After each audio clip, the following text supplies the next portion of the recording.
Ben sizi göremiyorum Gönül Hanım. Okay, we might. So we are live now. Well, good afternoon and welcome everyone. I'm Gönül Tol. I'm the director of the Middle East Institute's Turkey program. And it's my pleasure to welcome you all to today's event. Today's webinar is the third event in the Turkish program's Voices from Turkish Politics series, which is a platform that we launched recently. It's a platform for prominent figures from Turkish politics. And today I'm pleased to welcome Dr. Cihangir Islam. He is an independent member of the Turkish Parliament. And I look forward to taking audience questions through Zoom's Q&A feature, which you can all find on your screens. Cihangir Bey, can you see me now? No, I'm not able to see you. Okay, we might have a technical difficulty, but you can hear me well. Ah, now I can see you. Okay, just a second. Just a second. It's okay now. Yeah, right. I'm Excellent. ready. Well, Cihangir Bey, welcome and thanks a lot for joining us today. We talked about the technical the details. If you want to ask a question, please do so through the Q&A feature. Cihangir Bey, you wear many hats. You are a well-published academician, you're a medical doctor, you're a human rights activist and a member of parliament. So just a bit of background here. You come from an Islamist background. You were a member of parliament until very recently from the Islamist Felicity Party before you resigned early this year. And before that, you were one of the founders of the People's Voice Party that was founded by, again, prominent Islamists. And you had Alevis, Kurds, and even socialists among the party ranks. You're also a vocal proponent of liberal values. You have been a human rights activist for decades. You lost your university teaching job in the 1990s, and that was when the secularists called the shots because you criticized torture in prison and defended Kurdish rights and rights of women to wear the headscarf. You went to court, you won and got your job back, but it happened again recently. So this time an Islamist-rooted party was in power. You lost your job at the university because you signed a petition defending the rule of law, freedom of speech, and academic freedom. And you're one of the strongest voices in the Turkish parliament defending democratic freedoms and one of the harshest critics of President Erdogan. So after this introduction, I want to ask you, because some people might be confused. You wear so many hats, and how would you describe yourself in political ideology? Thank you. Thank you, Ms. Stoll. It's actually all you said are real-based compliments. Thank you for your compliments again. This is nice of you. I'm founder of Felicity Party, also founder of Felicity Party. Just after Fazilet resolved or with the Constitution, with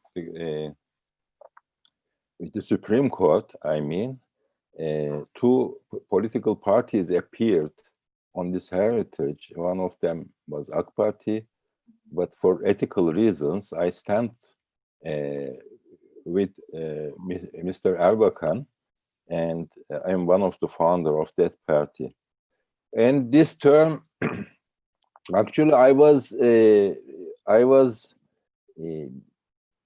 out of active politics during several years, and I just reading academic studies. I'm also interested in philosophy and theology, and I was living in Kars, decided to live there continuously, but then this petition issue happened, and I dismissed again it's the fourth times in my life. And in this election, the last election, I was the candidate of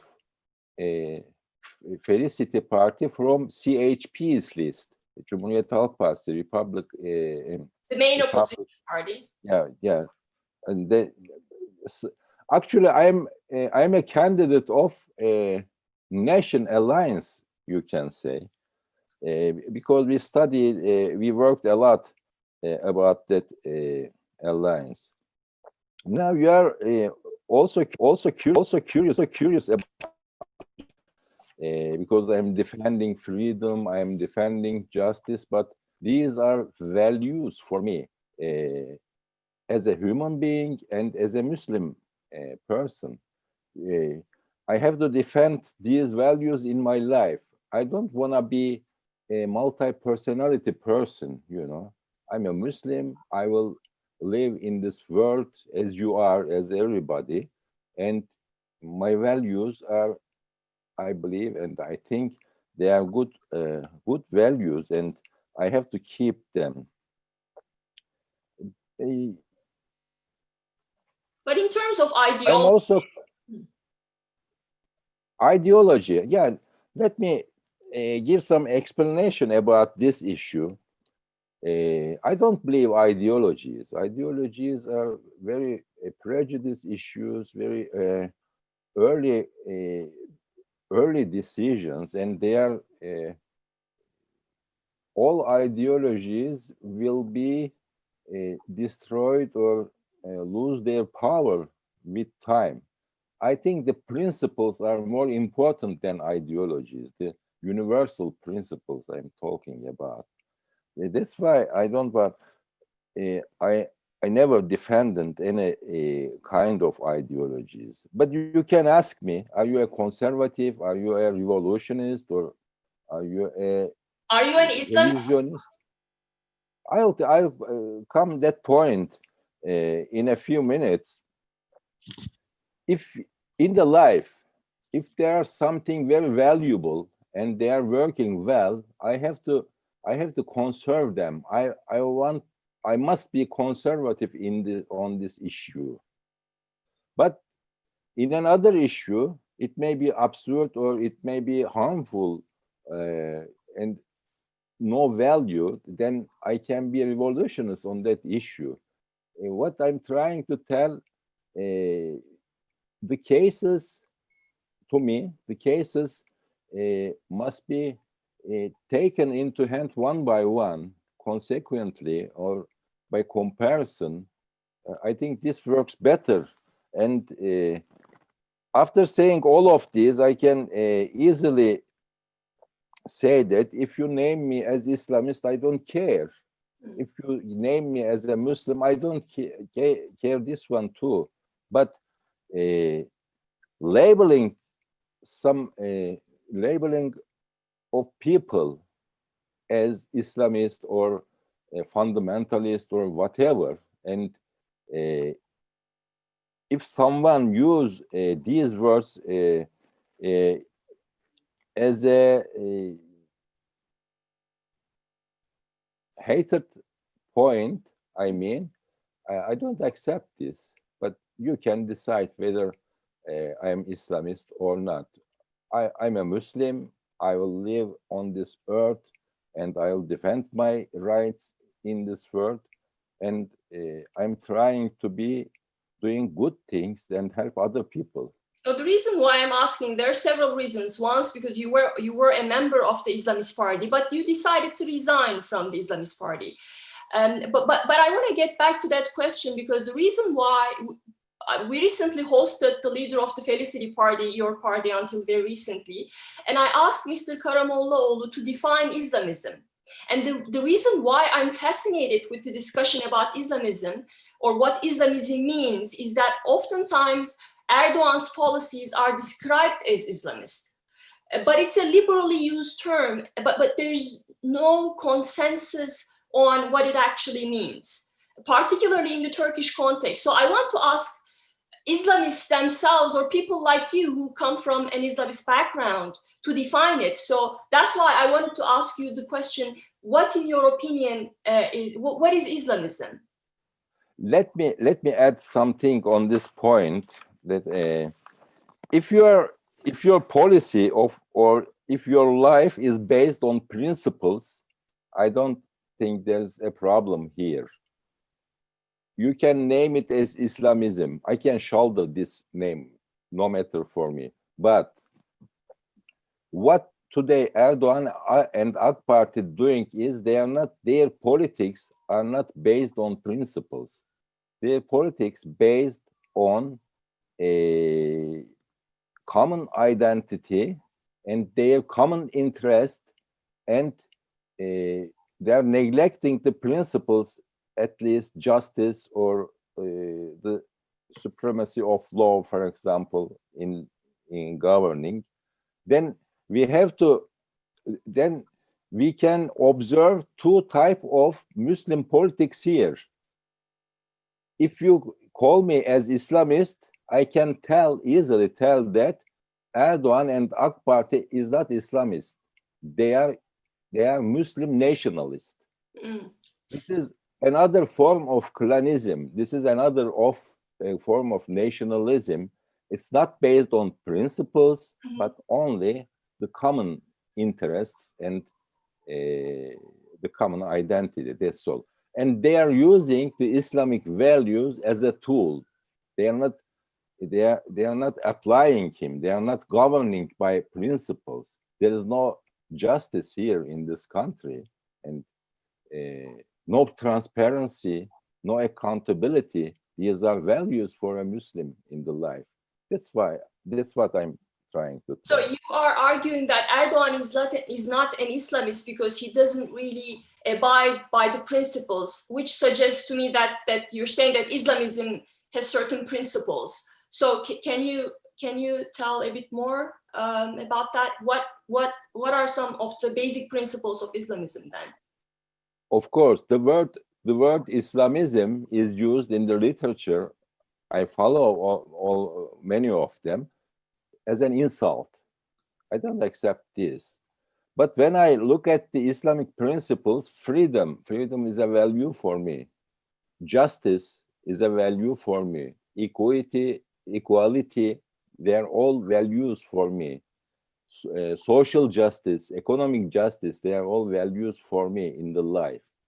And also democracy, I think we can discuss in this program. It's a value because democracy protects the values and leave me free in the area, and I can live my life as I believe, or as my thought. Now, I think the distinct is clear. If you take the note, if you look at the notes of Ibn Khaldun in the history, there is a distinction. It's a sociological issue, actually, between Badawis and Hadaris. Badawi means the immigrated people from a rural area to the city, and they are not accommodated well into the city life. And the Hadari people are the generator of the civilization. And in the history, we can observe those type of conflicts in Islamic history, I mean. And it resembles to me as AK Party behaving as Bedawi ideology, you know. There is no respect to others in city life, in metropolitan life, and they're mostly new here in metropolitan area, and the values are different between Bedouis and Hadaris. But I prefer to name this type of movement as a nationalist movement, because they are looking for some enemies, and they are discriminating other people, and it's not meets with Islamic values, I mean. Speaking of Islamic values, you refer to freedom of expression, justice, and I think it's really important to understand. You are an academician yourself. You're an academic yourself. You talk about these things, think about these things. There is this increasing debate, particularly these days, whether on the question of whether Islamists can be Democrats. And again, this question is particularly significant these days when Islam is increasingly associated with radicalism. I'm sure you've seen what happened in southern France just this morning. 3 people have been killed in what the city of the mayor called an Islamofascist attack. So my question to you is, first, let me ask you what you think about what's been happening there recently and this debate on whether Islamists can be Democrats or not.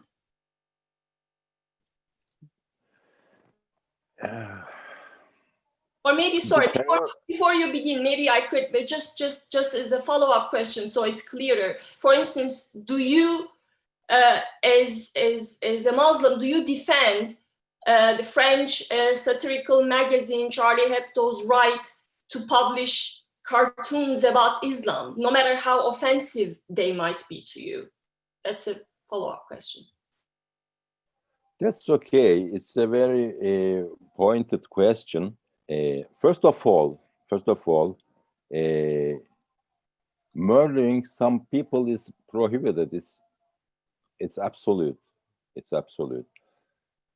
In Islamic movements of Turkey, take Milli Görüş. Milli Görüş means the Felicity Party and Fazilet and the ancestors of that movement. There is a red line, there is a red flag, not murdering. There is a red flag on any kind of terror issue. And this movement always accused by other parties or other movements as being a pacifist, you know, because there is a huge distance between a clash or fight or any kind of violence and this movement. You can observe this issue in the mainstream of Islamic population, even in Muslim Brotherhood. You cannot. They have no terror activities in their history. There is a red flag over there. Now, of course, these types of caricatures of writings or whatever, insults, they are very provocative. They can be very provocative to any kind of population. But it's clear that you cannot murder anybody because of doing this issue. It's a blaming issue, but I also blame whoever published these type of arguments. And I also blame the president of France, Mr. Macron, because he is handling this issue as a support to one side of this clash. I think the responsibility here, the presidents or the governors, they should all try to calm down these publics, you know. They should try to calm down the humans, because these types of activities are exceptional activities. They are not motivating. They are not being motivated by Islamic rules. They are motivated by terror issue. We have to isolate terror issue out, and we have to think about that altogether. But unfortunately, when I'm listening to news from media from Western countries, even in United States, Muslim terrorists, Muslim terrorists, Muslim terrorists. Now, look at the New Zealand, the mosque massacre. You remember that one? Nobody told those peoples that Christian terrorists. I don't want to call them Christian terrorists, but nobody have right to call these type of murderers as Muslim terrorists. That's a big issue. It's a psychological. There's a psychological effect on the public. But if we isolate the terrorist and terrorist away from us, all Muslim population and the Christian or European or American population can fight together against terrorism.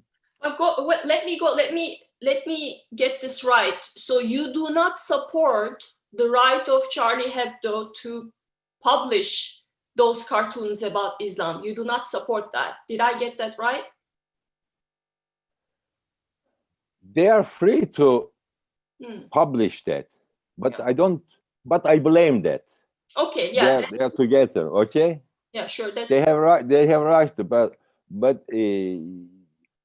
but we have to discuss this point very deeply. Is this? Can we define this as psychological trauma to the Muslim people? They're insulting their prophet. Yes. And I think there is no responsibility here. I think there is an abuse of freedom in some movements or some actions like this. I'm trying to tell that. No question about murders. They're blamed. They shouldn't have been done, but provoking Muslim peoples or Christians or Jews doesn't matter. Is that a good action for anybody? Do you see this as, I've seen a lot of commentary on this, do you see this as a clash of civilizations? I mean, but I would like you to look at it from the perspective of, for instance, Muslims living in France, or that guy who killed 3 people in a church. I mean, because from an intellectual point of view, you can make the argument that, no, this is not a clash of civilizations. There are other underlying issues that we have to discuss.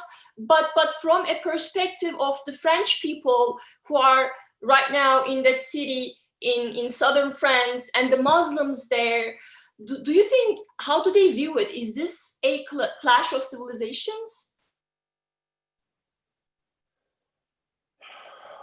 Yeah, tough question. But when I look at the Muslim population, they don't want clash with other civilizations. I'm talking about the mainstream. I'm talking about a regular Muslim prototype or type, whatever.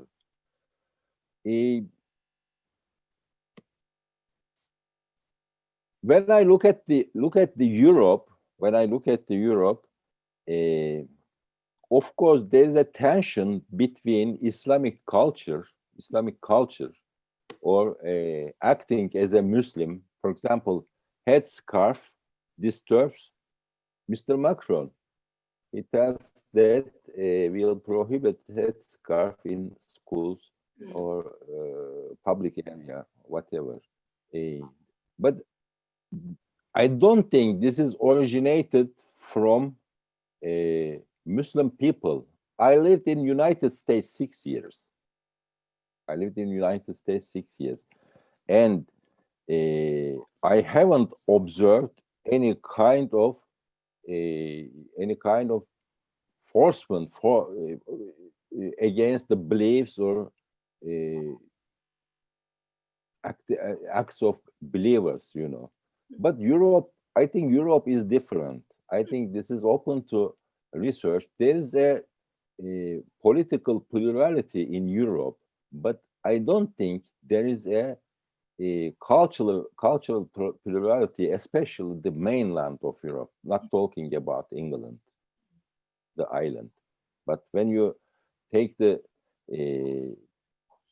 mainland into account, you can observe, for example, Germany, these issues are better today. The condition is better today, but in the past, the headscarf disturbed many Europeans in the past. But United States and Britain is different on this issue. Now, Muslim people also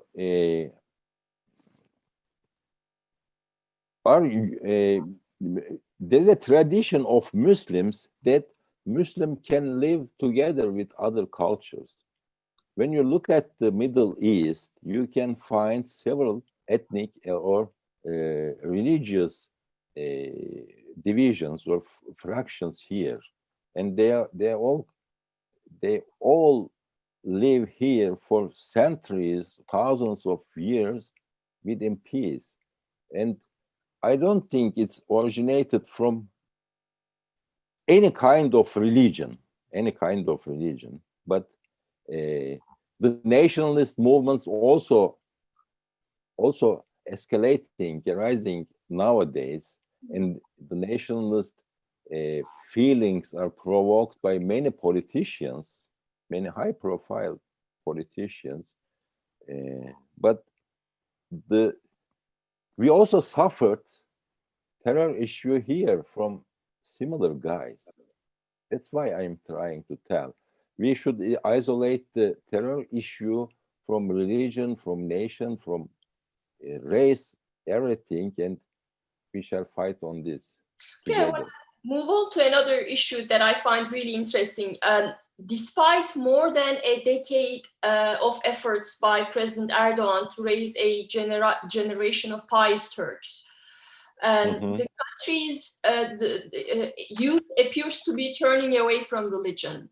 Several studies, including one by the Ministry of Education, suggest that students are increasingly likely to describe themselves as atheists, as deist, feminists, and challenge the interpretation of Islam being taught at schools. So why is that? Do you think Islamists or Muslim nationalists, in your conceptualization, are giving Islam a bad name?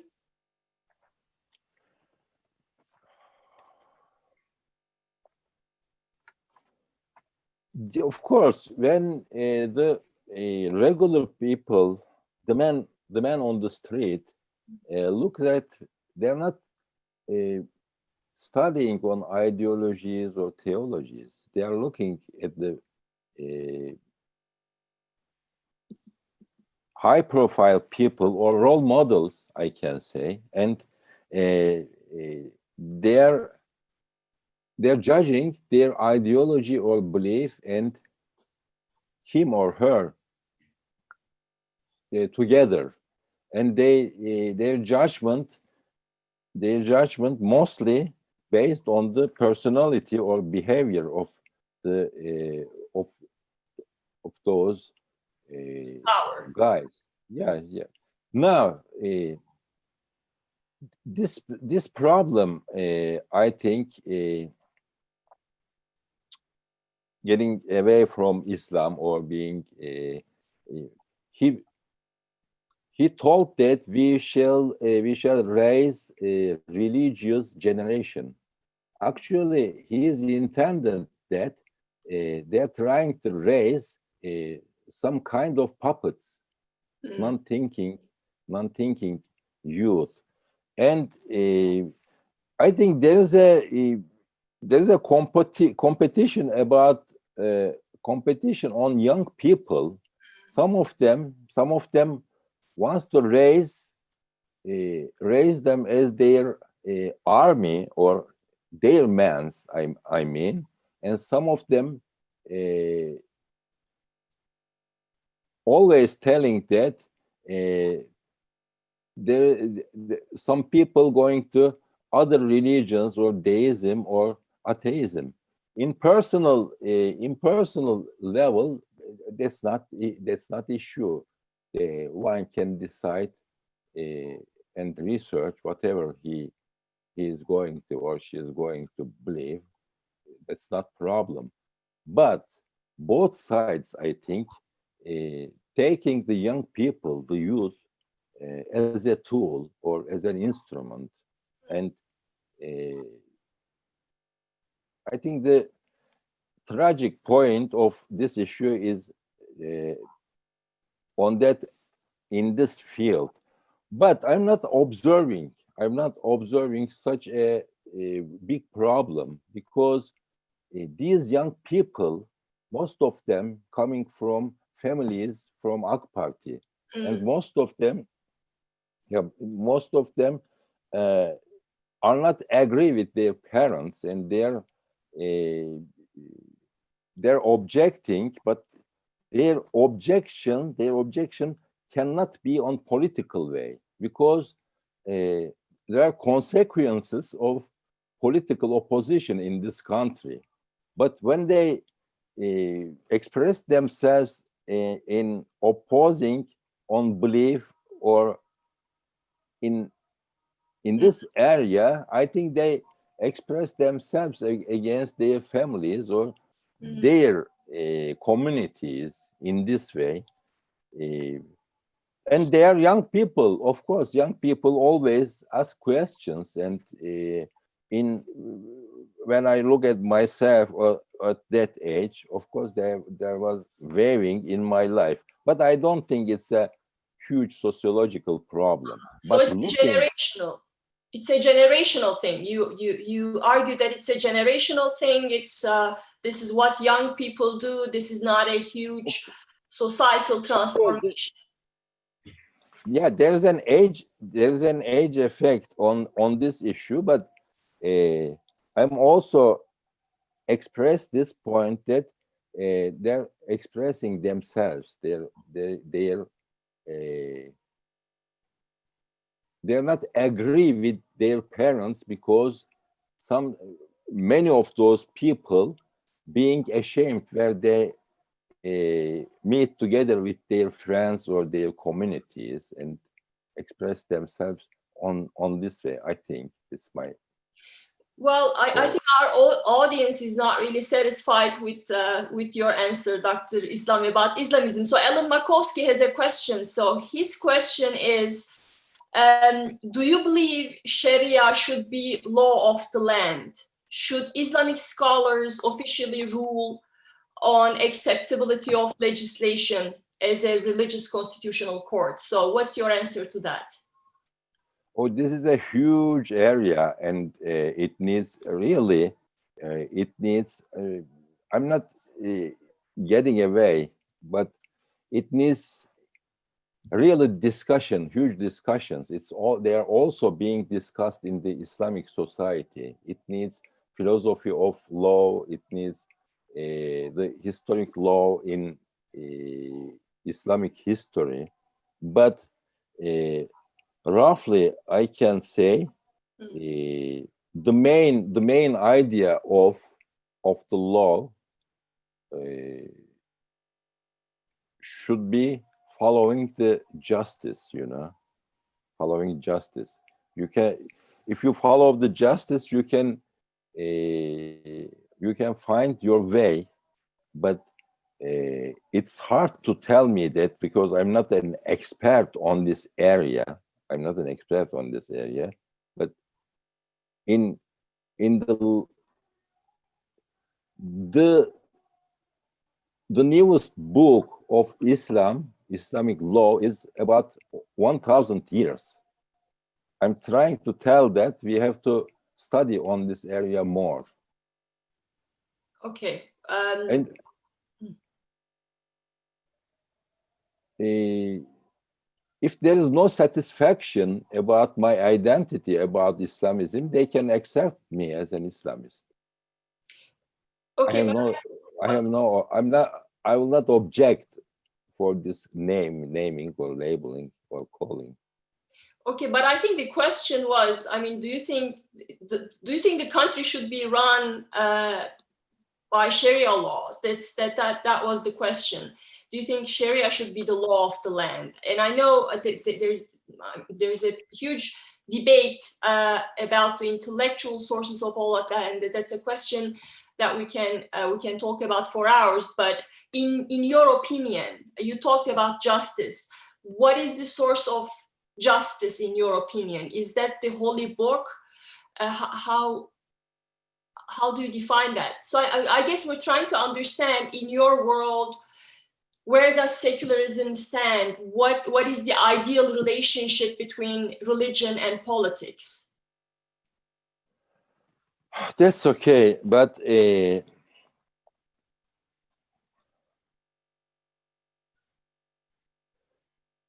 what's pointing with Sharia? That's important. Sharia means, for a Muslim, Sharia means the supremacy of law. Supremacy of law. And again, I'm not expert on this issue, but what this government trying to do nowadays are all populist politics. They are not based on any kind of philosophy. And these issues are being discussed in Islamic world. What was your next question? Could you remind me, please? Well, the secularism, yes. Secularism and Islam. Now, when I think I read some books, a lot of books on this issue, because it's important, being secular, or laïcité as a French word. I went to research on need of secularism, and I found that in Europe, in the past, the church determined the politics. The church also take its monopoly, the knowledge issue. One cannot was able to produce any kind of knowledge without the church. There is a monopoly on politics, monopoly on church. And also another claim of church was, they say that they're representing God. There are three problems here.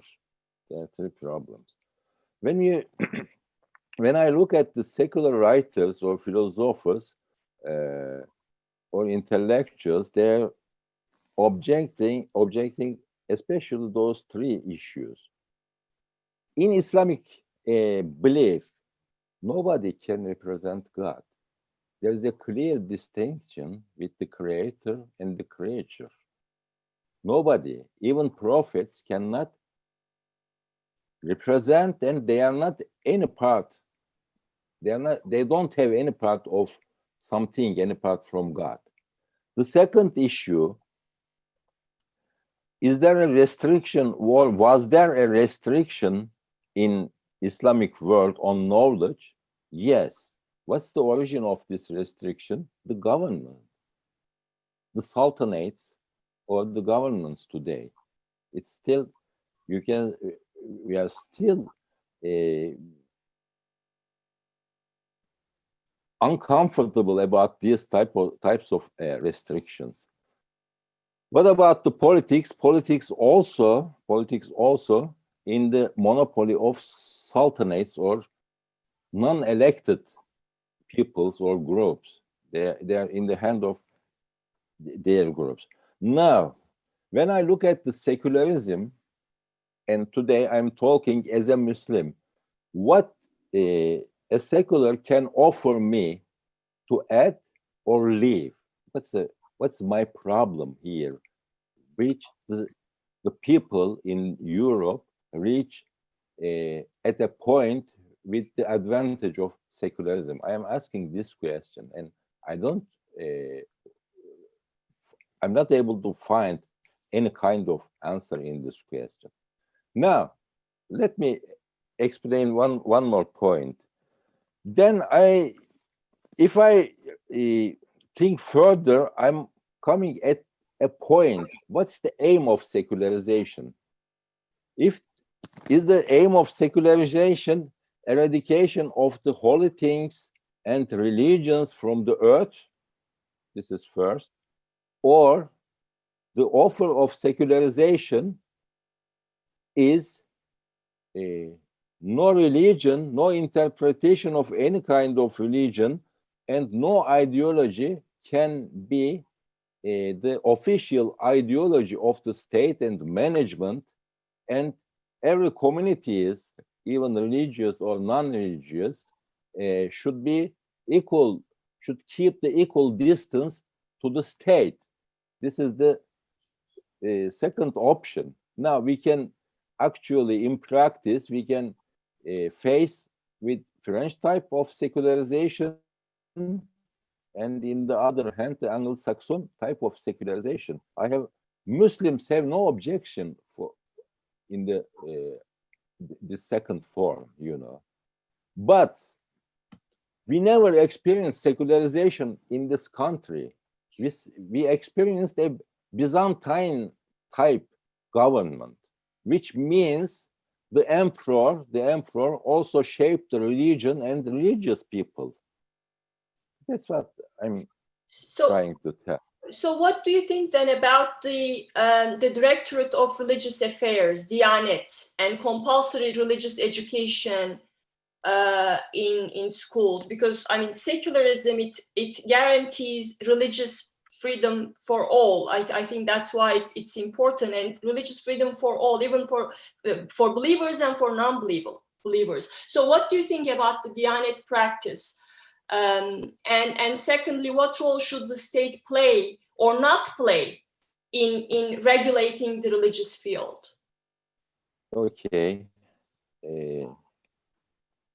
Diyanet is a Byzantine tradition. I can first underline this. I'm 60 years old, Mrs. Tol, and I have never asked any kind of question to Diyanet until now. I didn't need Diyanet. Only when I die, I don't know when, if 3 people bury me under the ground, that's okay. This is my only connection with state in terms of religious issues. I believe that the religion is the field of civil society.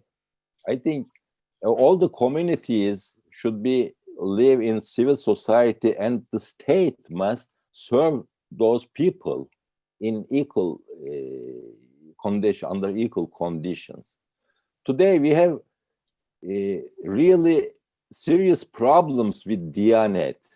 Diyanet only gives or only works or only serves on the not Sunnis, a branch of Sunnis, Hanefis. You know, there are many branches in Sunni tradition, but there's no service for Alevis. There is no service even other branches of Sunni people.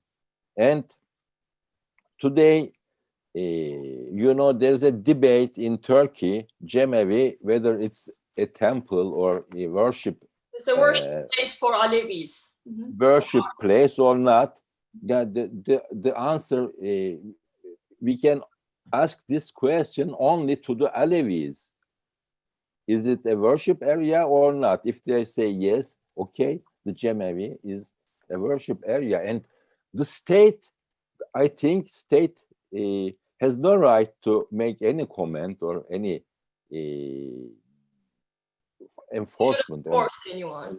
That's clear. So if you were the president, except abusing, except harmful behaviors of any kind of religions, I mean. Okay, so if you were the president, you wouldn't impose compulsory religious classes on children. No, it's an optional. It should be optional. Okay, great. It's again, that's what I'm trying to tell. I think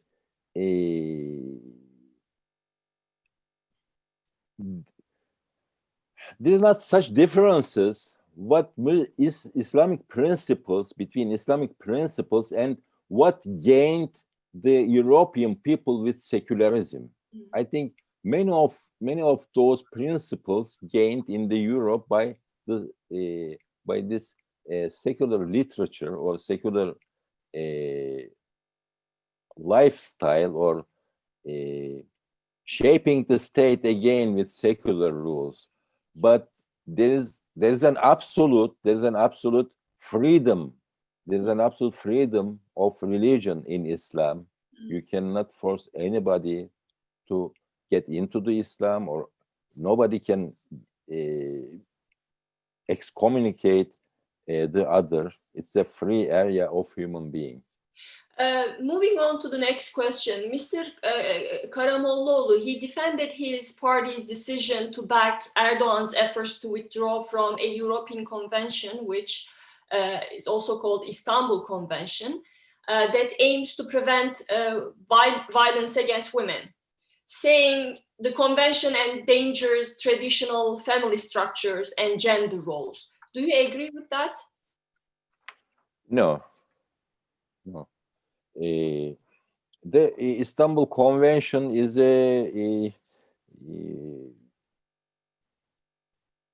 is not a problem in public, and most of the women in AK Party even opposed this attitude of Erdogan, and now it's subsided a little bit. I read the Istanbul Convention, and during this, in this 2 years, since I was elected as a member of parliament, I visited a lot of area and meetings, different parts of Turkey, and almost all meetings I got questions about Istanbul Convention. Then I asked the audiences that, is there anybody read this convention and criticize this convention? I couldn't find even one until today. This is a weird conversation or debate in Turkey, but the Istanbul Convention tries to prevent violence in home violence and violence against women. There is no question on this issue, and it's not destroying the family values because it's focused on violence issue. And I'm not agree with canceling or withdrawing from this agreement, because if you supporting family is important, I'm not denying that, but for support those families, we have to give some advantages, especially to women workers. They have some kids or the pregnancy issues, and all these families should be supported socially and economically by the government or by the state. There are other ways for protecting the family, but it's not an issue with family. I don't agree with that. When President Erdogan he launched the so-called Kurdish opening in an effort to grant more rights to the Kurds, you backed the initiative, although you were a staunch AKP critic. And later on, you became a vocal opponent of the government's efforts to criminalize the legitimate Kurdish opposition. So if you were the president, how would you address the Kurdish question? And would you be willing to accept things like local autonomy, for instance, one of the key demands of the Kurds? So what's your answer to that? Yeah, sure. I defended Kurdish rights since 90s, and especially with human rights studies. Today, we have to separate terror issue from Kurdish issue. Kurdish issue is different. And today, the Kurds lives in Iran, Iraq, Syria and Turkey in 4 different countries. But if you want me to tell something about Turkey, the solution should be based on, first, the equal citizenship. It should be guaranteed by the constitution. If needs, we can change the constitution in the parliament.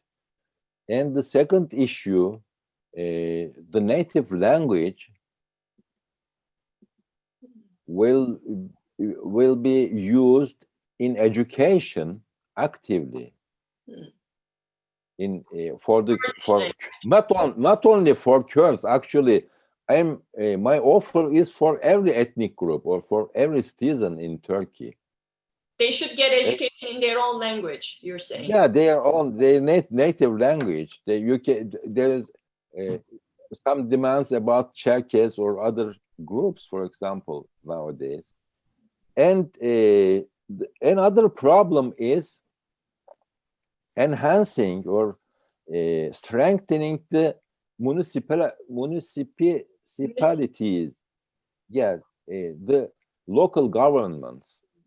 But it shouldn't be specific for the Kurdish area, also for Istanbul, for Edirne, for Izmir, because I don't believe the specific solutions live long. But if we revise the system in democratic ways and in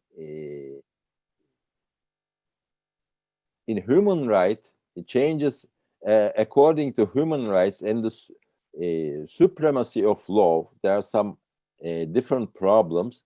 I think the problem will be solved spontaneously. Where do you think the opposition is on that question? I mean, how far is Turkish opposition from where you stand on the Kurdish question, or how far can they go to accommodate Kurdish demands?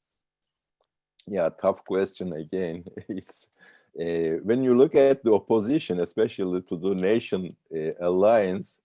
And for our viewers, briefly, sorry, the alliance, that's an alliance of opposition parties.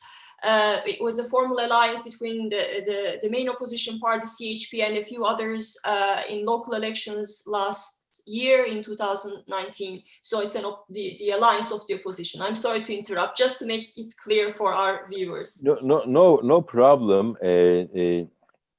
Now, when you look at the opposition, the main part of the opposition is Nation Alliance, and there's HDP, and the new parties, Gelecek, Mr. Davutoğlu, and Deva parties, Mr. Babacan. The opposition part of the policy represents almost all ideologies or all political traditions. That's the advantage of opposition, I think.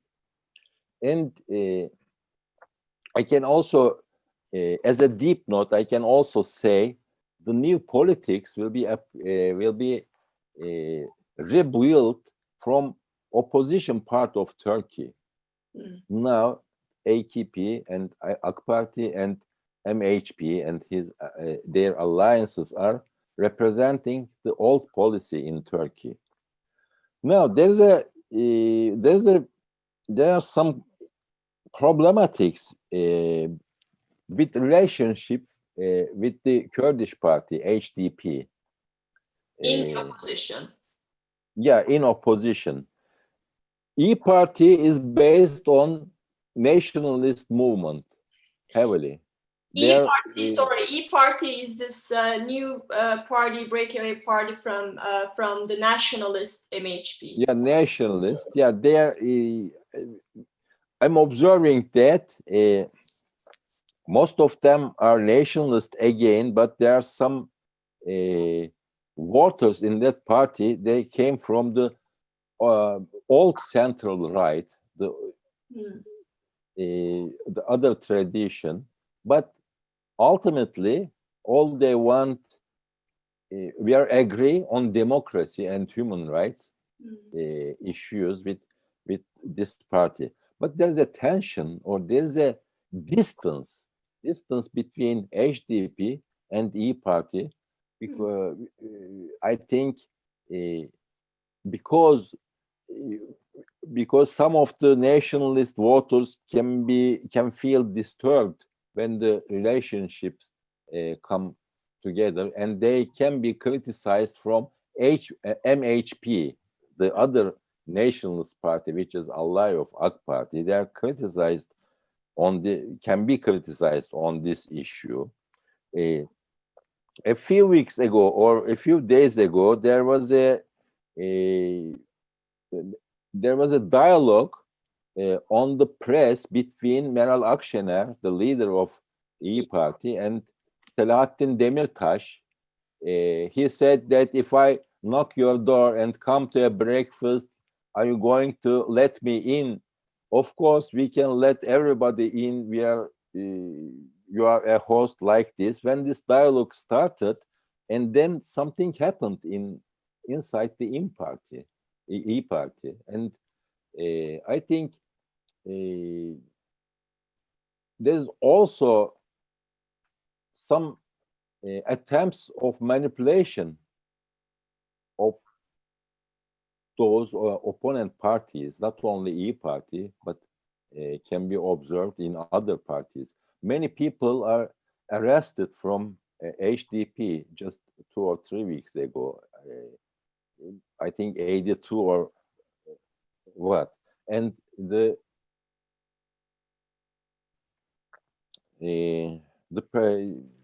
president of municipality of Kars, Ayhan Bilgen, is arrested now, and he's dismissed from his position, from the mayor position of Kars.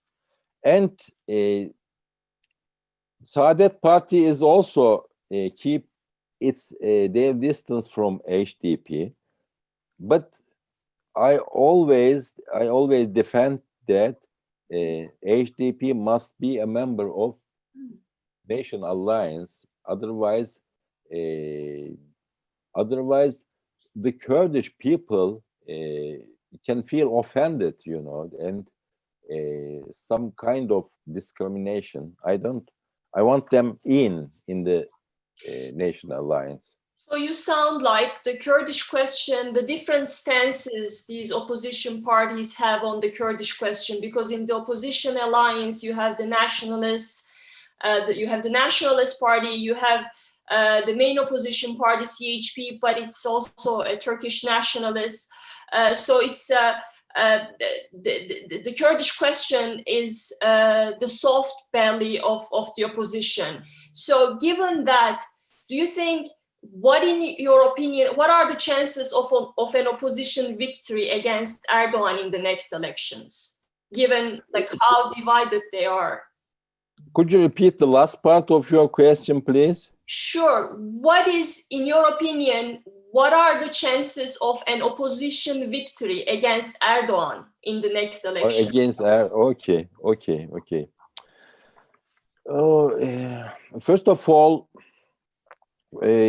I think HDP must be a member of Nation Alliance, a part of the opposition parties. I think the opposition parties should come together, and they should agree on a program and say, for example, hundreds of people from different parties must start to work in different areas of the country of Turkey, and they must tell their programs, what they are planning, what they are going to do, especially to do a neighborhood of AK Party and the neighborhood of Milliyetçi Hareket, the nationalist party. Say something? I just wanted to put it differently. Yeah. I just wanted to ask you, do you think the opposition can defeat Erdogan in the next elections? No, I'm coming at that point. It depends, because Erdogan's votes are higher than public alliance votes. He has some personal votes. Now, meaning, let me just clarify that for our viewers. I'm very sorry for interrupting. Let me just clarify. Erdogan is personally he's more popular than his party, AKP, or the alliance that he has struck with the nationalists. So personally, he's more popular. Sorry, go on. Okay, and if the opposition want to take the presidency in the elections in democratic way, I think first of all they should start to work together under an umbrella, and they must persuade the people, the voters, on their program. The second thing is, I think the profile of the candidate will be important. The first, this candidate must take almost all of the opposition votes, and also should punch some votes from the public alliance, from the government, from the power, I mean. But again, Erdogan is more popular than his party, and his potential voters, the conservative voters, I mean, when the Islamists, nationalists, and other similar guys, when I put them together, the neighborhood, there's a potential up to 70%. And the candidate of the opposition must be take some votes from the government side. Well, let us switch to foreign policy. He, because you've been very critical of Erdogan's policy, he has been pursuing an increasingly aggressive foreign policy that relies on hard power. And again, I'm sorry about my obsession with this term Islamism, but I keep coming back to that. Some call it an Islamist foreign policy. So my question is that, is there such a thing? Is there an Islamist policy? If there is, what does it look like? So is he pursuing an Islamist foreign policy? Yeah, I think there was an agreement on foreign policy of this country between the conservative people and the secular people. It's based on peace, you know.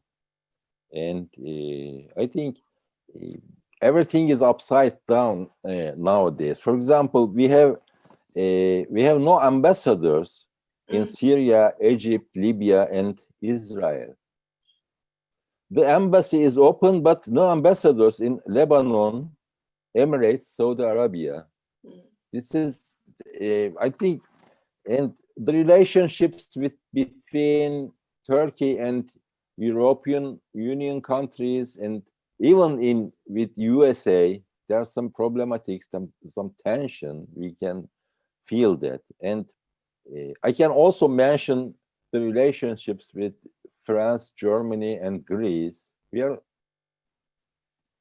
something like we are trouble with everybody in those years. There is a problem here because they are not in our tradition.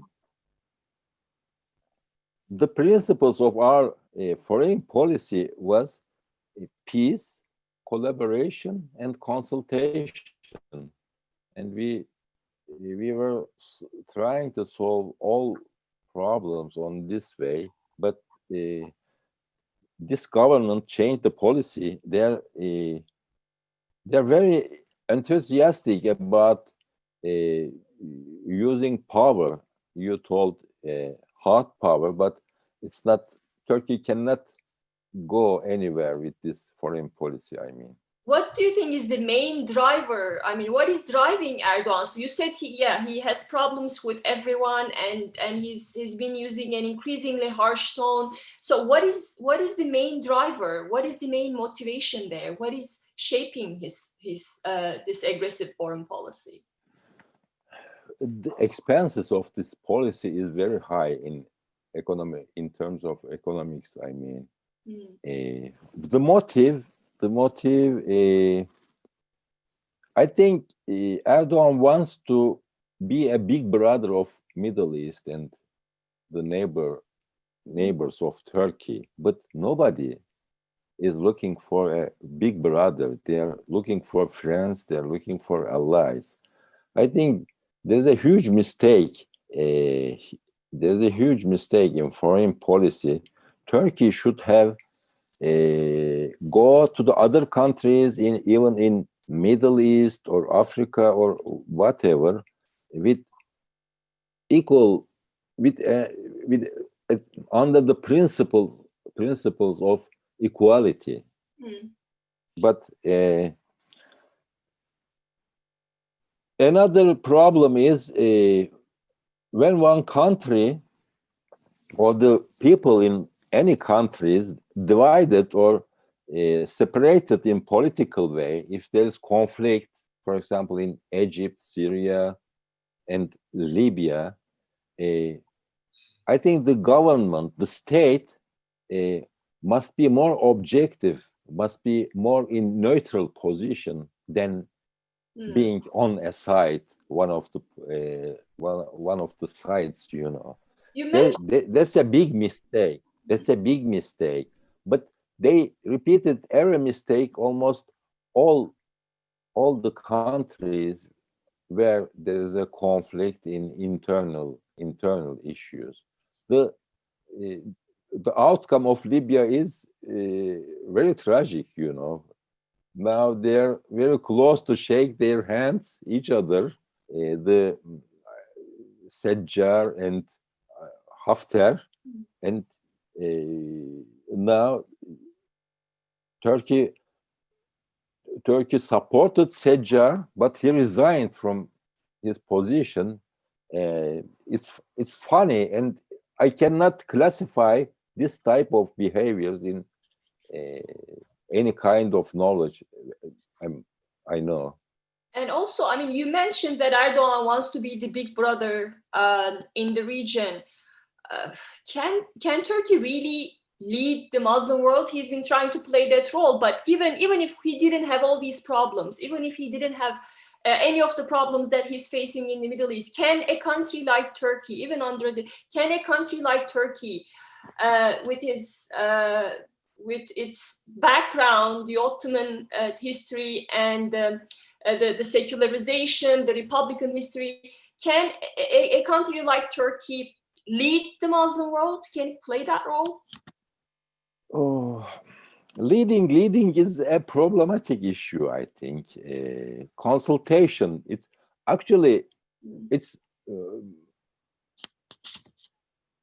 consultation is a principle in among Muslims, you know. We have to solve all problems. It's a democracy, I mean, with consultation, with debates, with dialogues, I mean. If you have nothing, if you have no project for building anything in the future, you live in the past, you know. That's what we are experiencing today. Ottoman, the new creating the Ottoman emperor again, I think that's not it's not the reality. It's not the reality. Today, all of those countries, about 27 or 29, I can't remember the heritage of Ottoman emperorship, they are all independent. They are independent countries. Now, what we need is coming together and collaboration, regional collaborations, not only among the Muslims, I say, the different countries with different cultures, but all of those should be based on some principles like equality, like democracy. I can also say something at this point. Many of these autocrat regimes or tyrannic regimes are being supported by Western countries just for trade issues, just for economic reasons. I think this is another real problem in the region. And I think the foreign policy needs radical changes, I mean. What do you think about the Arab uprisings? And I'm talking about the early days. Did you see the uprisings when they started late 2010, early 2011? Did you see them as a quest for social justice and opposition to authoritarianism? Or did you see it as a Western effort to sow chaos, as suggested by many people in Turkish opposition? What did you think of the uprisings? My pure opinion is it was obvious. It's an uprising with some demands, as economic demands, social demands, and against the authoritarian attitude of those governments or those tyrants.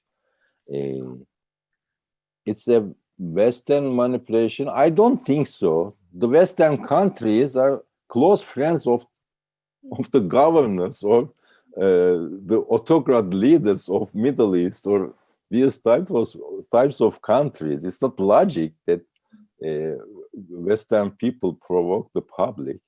I think a lot of movements started spontaneously, but after then, what happened? I don't know. At the end, in Tunis, and in Egypt, we observed huge changes in those countries.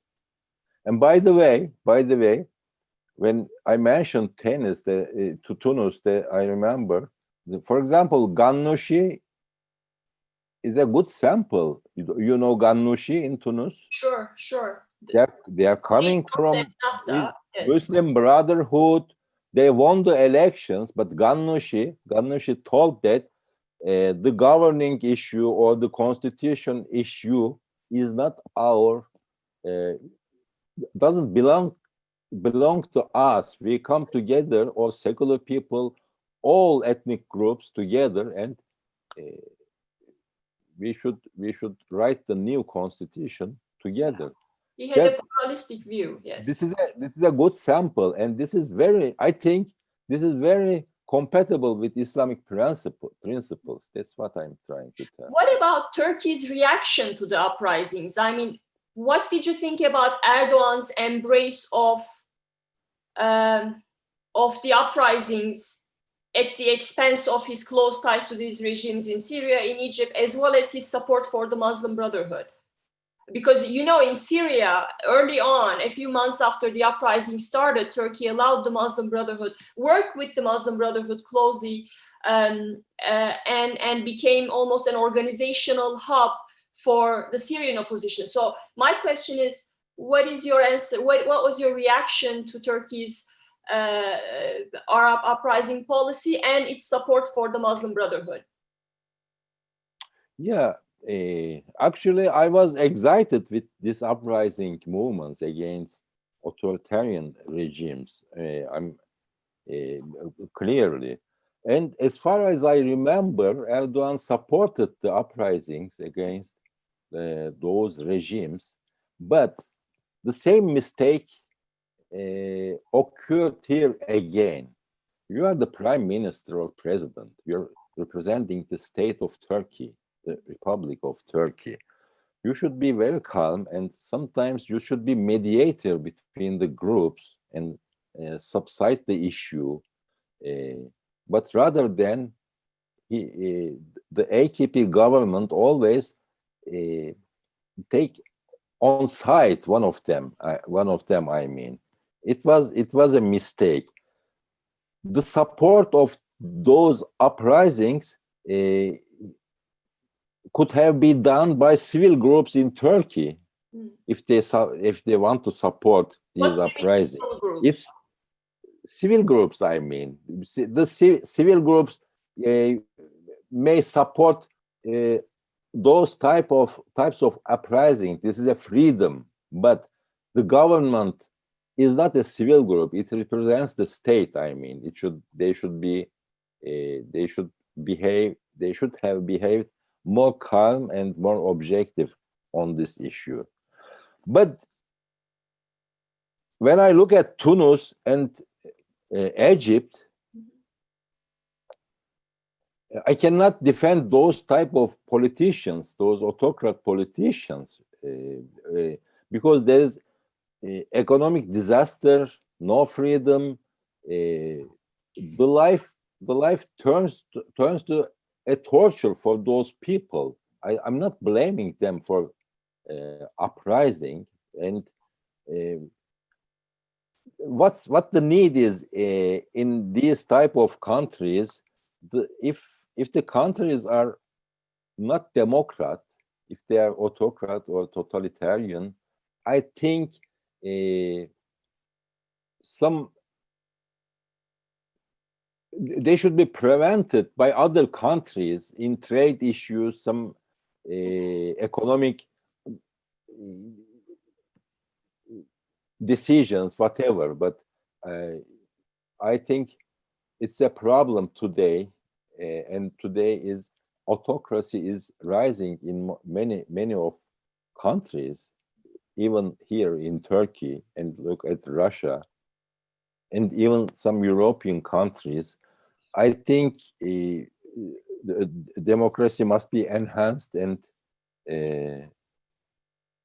raised by the people who believes democracy. So you support Turkey's decision to support the uprisings, but you're saying that Turkey should not be that involved that directly, that try to mediate between the parties. Is that right? I'm trying to tell the official people, the president who represent the state, the government means they're managing state, they are representing state outside. They, in those types of conflicts, they cannot be on side. Okay. They should be at the objective point. Furthermore, Turkey might have been a mediator on these conflicts. At the end of the story, more than 5,000 people were killed by the army of Egypt after the army coup. But Muslim brothers at that point was provoked by AK Party and Mr. Erdogan. That was the problem.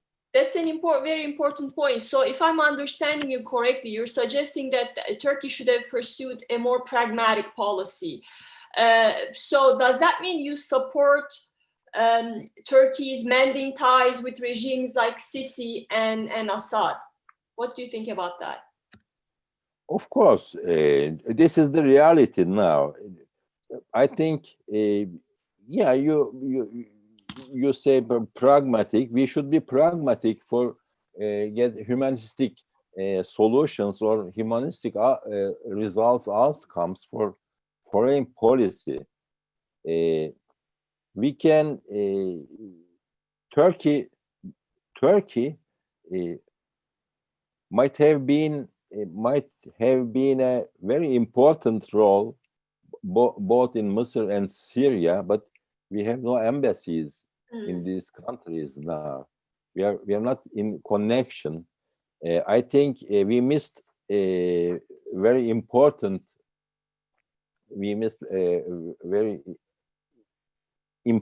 issues in both in Misr and both in Syria.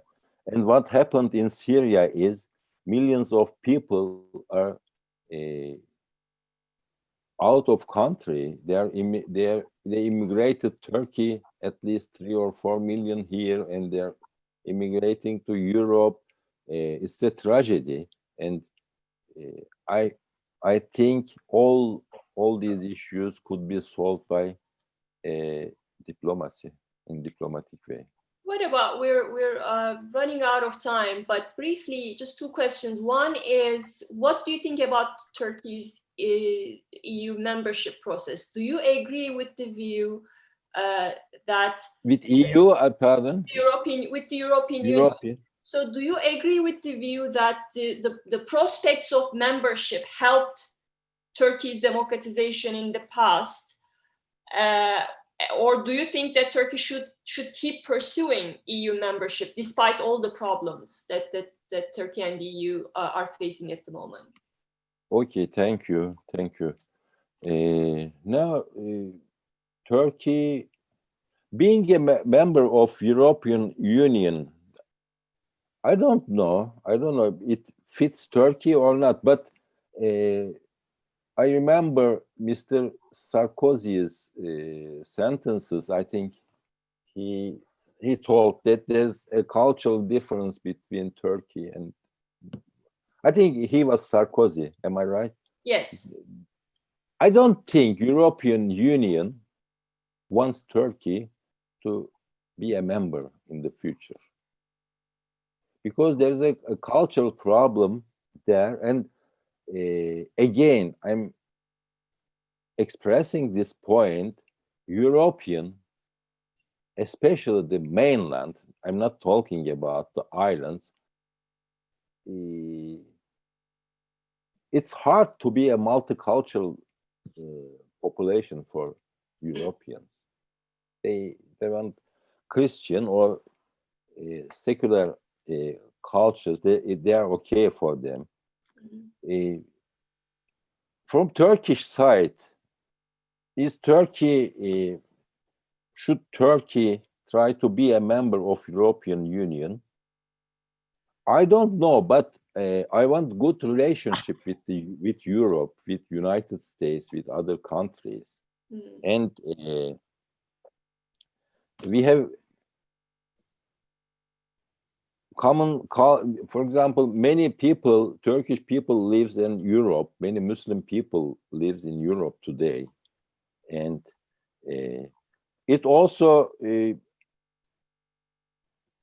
competing with Europe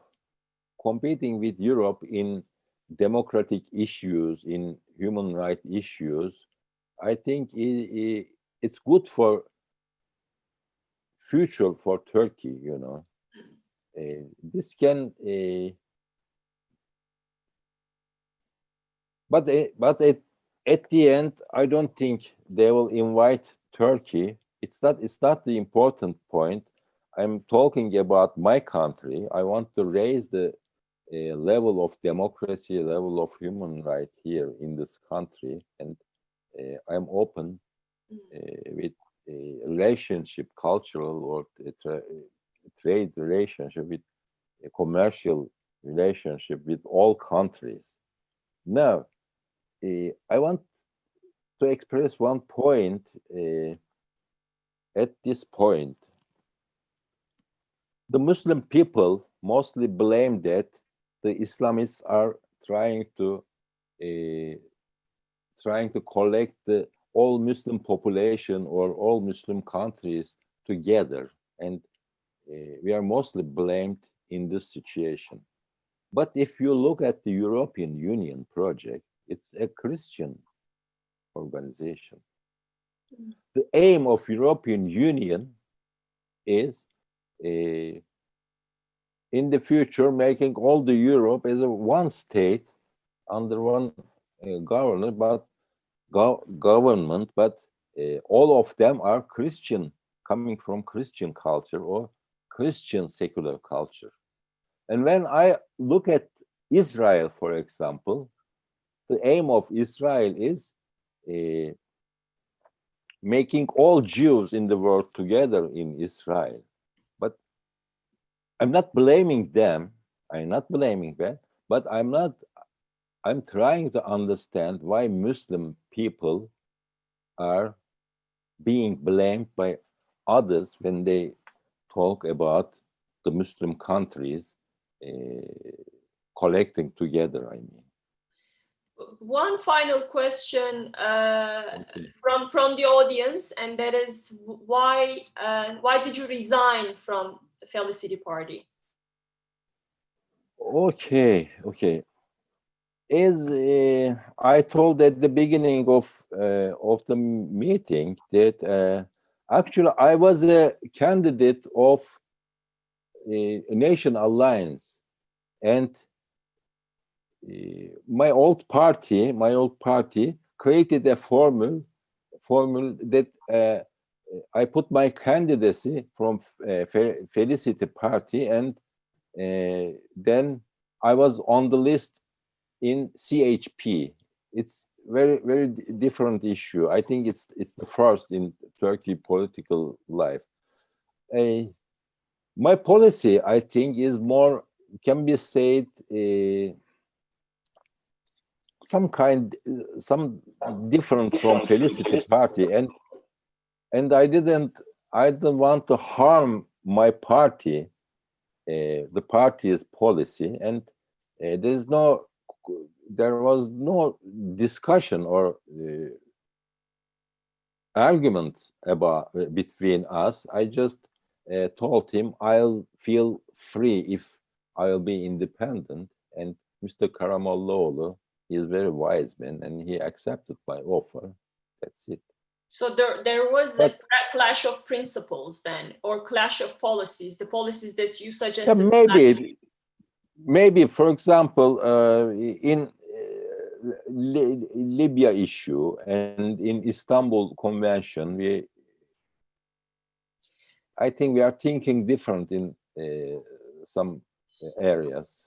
Just to clarify, in Libya, you broke ranks with your party who supported the motion to send troops to Libya, and you were against that.